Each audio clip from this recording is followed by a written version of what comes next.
मेरे प्यारे बंधुओं, जय श्री राम। भगवान श्री सीताराम जी की कृपा से आज पुनः हम सभी लोगों को अवसर प्राप्त हो रहा है। देखिए, हमारे भैया भी वीडियो कॉल पर जुड़े हुए हैं। और जी भैया, आज मुंबई में हैं और मुंबई से देखिए कितना बढ़िया अवसर हम लोगों को प्राप्त हुआ है। ज़्यादा समय तो नहीं दे सकते हैं, लेकिन यह कि अपनी दिनचर्या के अनुसार, यथावत स्थिति के अनुसार जो मास पारायण पाठ चल रहा है उसमें अपनी व्यवस्था जरूर दिया जाएगा।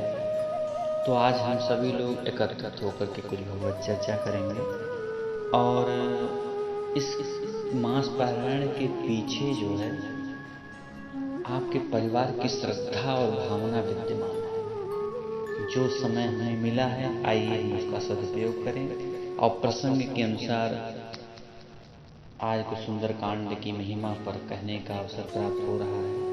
आज 22वां दिवस है और इसलिए सुंदरकांड पर चर्चा करेंगे। सुंदरकांड है क्या?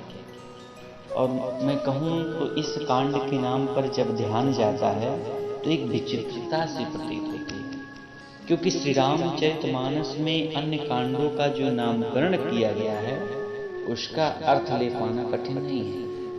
देखा जाए तो प्रथम कांड का नाम यदि बाल कांड है तो प्रत्येक व्यक्ति सरलता से समझ लेगा कि भैया इसमें भगवान राम बालक के रूप में अवतरित होते हैं तथा इसमें प्रभु की बाल लीलाओं का वर्णन है, इसलिए इसका नामकरण बालकांड किया गया है। इसी प्रकार से अयोध्या कांड अयोध्या की भूमि से ही प्रारंभ होता है।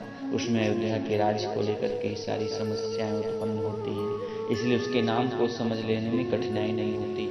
अरण्य कांड, वन की लीलाएं, इस कांड में भगवान राम दंडकारण्य में निवास करते हैं। किष्किंधा कांड, किष्किंधापुरी से कल आप लोगों ने सुना किस प्रकार से सुग्रीव जी और हनुमान जी से मिलन होता है। तो इसमें भगवान राम वाली को किष्किंधा के राज्य से हटाकर उस पर सुग्रीव को स्थापित करते हैं। तो लंका कांड में सारा युद्ध लंका की भूमि पर ही लड़ा जाता है। और उत्तरकांड रामायण का उपसंहार है। इसमें रामायण में उठाए गए प्रश्नों का उत्तर दिया गया है, इसलिए इसे उत्तरकांड कहा गया। तो इस प्रकार 7 में से 6 कांडों का जो नामकरण किया गया वह बड़ी सरलता से समझ में आ जाता है। लेकिन बंधुओं, मैं कहूँ इस कांड का नामकरण कुछ विचित्र तथा अद्भुत सा लगता है। मैं चर्चा किस विषय का कर रहा हूँ? सुंदरकांड का। तो सुंदरकांड का जो नामकरण है कुछ विचित्र सा, अद्भुत सा लगता है।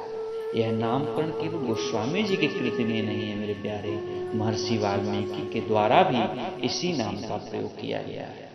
वाल्मीकि ने सुंदरकांड नामकरण अपने ग्रंथ में किया गया।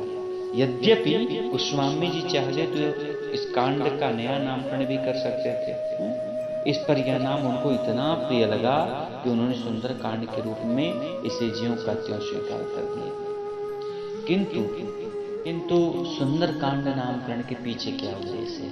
अगर देखा जाए तो भूमिका के रूप में आज हम इस पर विचार करेंगे। उसके बाद विविध प्रसंगों पर सुंदरता के द्वारा जो भी हमारे गुरुजनों के द्वारा जो हमको शिक्षा मिली है उसकी व्याख्या प्रस्तुत करेंगे।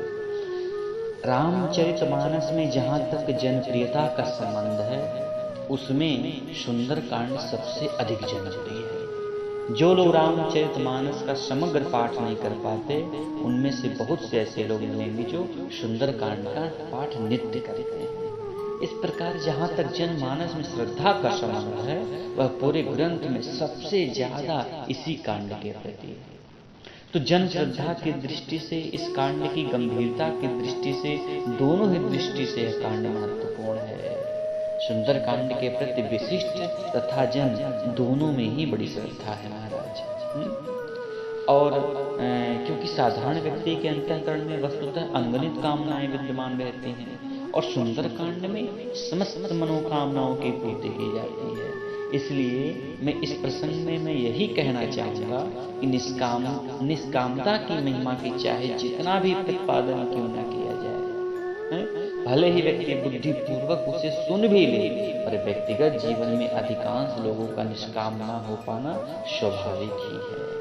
आप हमारी बातों पे थोड़ी सरलता से समझिए। सुंदरकांड क्या है? सुंदरकांड 2 प्रकार का काम है, एक निष्काम और एक सकाम। निष्काम हमारे भगवान के प्रति चरणों में, उनके श्री चरणों में हमारी श्रद्धा बढ़े तो हम निष्काम होकर के सुंदरकांड का पाठ कर सकते हैं। लेकिन वहीं जनमानस में देखा जाए तो व्यक्ति कामना लेकर के पाठ करवाता है या करता है, तो दोनों प्रकार की दृष्टि भगवान के चरणारविंदों से होकर के गुजरती है। क्योंकि कर्म की प्रेरणा के पीछे भी वस्तुतः व्यक्ति की कामना ही तो होती है। और इस समस्या का निदान करने की दो ही पद्धतियां हो सकती हैं, एक में तो कामना के दोष बताकर और कामना की निंदा करके। तो व्यक्ति को कामना से ऊपर उठने की प्रेरणा दी जा सकती है। इसलिए गीता में कहा निष्काम कर्म, उसमें महिमा का बार बार वर्णन किया गया। श्री रामचरितमानस में भी गीता का ही पद्धति का विस्तार है। अभी मैंने आपको सुनाया था नारद गीता, भगवान श्री राम नारद जी को उपदेश देते हैं, बड़े सुंदर उपदेश दिया है। जिस प्रकार से अर्जुन गीता में भगवान श्री कृष्ण उपदेश देते हैं, वैसे ही राम जी लक्ष्मण को उपदेश देते हैं। उसी समय श्री नारद जी का आगमन होता है और नारद जी ने भी कई प्रकार के प्रश्न किए। तो उसमें भी गीता के ही समानियत तत्व निष्काम का महिमा का वर्णन किया गया है। तो यद्यपि सब कुछ है, तो इसके पीछे जो मनोविज्ञान है वह बड़े ही सरलता से समझ में आ सकता है मेरे प्यारे। जैसे यदि आप किसी नन्हे बालक की शिक्षा का प्रारंभ करें तो उसकी पद्धति बड़ी अनोखी होगी कि भाई किसी नन्हे बालक की शिक्षा प्रारंभ करें तो उसकी पद्धति बड़ी अनोखी होगी। अध्यापक यदि नन्हे बालक पर अपना ज्ञान आरोपित करने की चेष्टा करे, शब्दों को जिन अर्थों में वह स्वयं समझता है या जानता है, यदि उन्हीं अर्थों में नन्हे बालक के मस्तिष्क में बैठाने की चेष्टा करे तो क्या वह बालक को शिक्षा दे पाएगा? नहीं दे पाएगा। क्यों? क्योंकि जिन अर्थों को बालक जानता है उन अर्थों में यदि उन शब्दों या अक्षरों को प्रस्तुत करे तो नन्हा बालक उन्हें सरलता से ग्रहण कर सकेगा। इसलिए बहुधा आपने देखा होगा कि नन्हे बालक को शिक्षा देने के समय अक्षरों को चित्रों से संबंधित कर दिया जाता है। ध्यान दीजिएगा, बालक देखता है कि क अक्षर लिखा हुआ, उसके सामने कबूतर का चित्र बना हुआ होता है, तो शिक्षक उसे पढ़ाता क माने कबूतर, पर सचमुच का अर्थ कबूतर है? नहीं। इस दृष्टि से अगर विचार करें तो देखेंगे कि हमें ऐसा प्रतीत होता है क का अर्थ कबूतर नहीं होता, पर बालक को यही सिखाया जाता है। और आगे चलकर वही बालक जब साहित्य अध्ययन करता है तो वह पाता है कि साहित्य में क का अर्थ होता है जल। वही विद्यार्थी जब दर्शन शास्त्र में प्रवेश करता है तो उसे बताया जाता है क माने ब्रह्म। इस प्रकार प्रारंभ में क का अर्थ कबूतर, साहित्य में जल और दर्शन शास्त्र में ब्रह्म बतलाया गया। अब अगर इसे लेकर कोई विवाद करने बैठ जाए तो इन तीनों में से कौन सा अर्थ ठीक है, तो वह बुद्धिमान नहीं है मेरे प्यारे। क्योंकि सत्य तो यह है कि जो व्यक्ति जिस कक्षा में है उसके लिए वही अर्थ ठीक है। समझ रहे नहीं? मैं आपको एक और तर्क देता हूँ। रामचरितमानस में एक व्यंग्यात्मक प्रसंग आता है। जब भगवान राम से सुग्रीव की मित्रता होती है, उसमें सुग्रीव से भगवान राम जिस भाषा में प्रयोग करते हैं वह ना तो ईश्वरत्व की दृष्टि से ठीक जान पड़ती है और ना ही दार्शनिक दृष्टि से। भगवान श्री राम सुग्रीव को गले लगा करके पूछते हैं, क्या कहते हैं? मित्र सुन सुग्रीव मारियो बालह एक ही बाण और ब्रह्म रुद्र शरणागत गए न उभरे प्राण। सुग्रीव, मैं एक बाण से बाली का वध कर दूंगा और अगर वह ब्रह्म तथा शंकर की शरण में गया तब भी उसके प्राण नहीं बचेंगे। और भगवान राम की इस वाक्य को अगर हम उस संदर्भ में रख करके देखें जिसमें प्रभु हनुमान जी से वार्तालाप करते हैं, तो हमें भगवान राम के दोनों वाक्यों में भिन्नता दिखाई देगी। हनुमान जी से वार्तालाप करते हुए प्रभु कहते हैं कि भक्त के भीतर अनन्यता होनी चाहिए। भगवान देखिए, आप उसमें कभी आप रामचरितमानस ठाकुर देखिए, जब हनुमान जी से मिलते तो कहते हैं सो अनन्य जाके अस्मति टरैन हनुमंत, मैं सेवक सचराचर रूप स्वामी भगवंत। हनुमान मेरा भक्त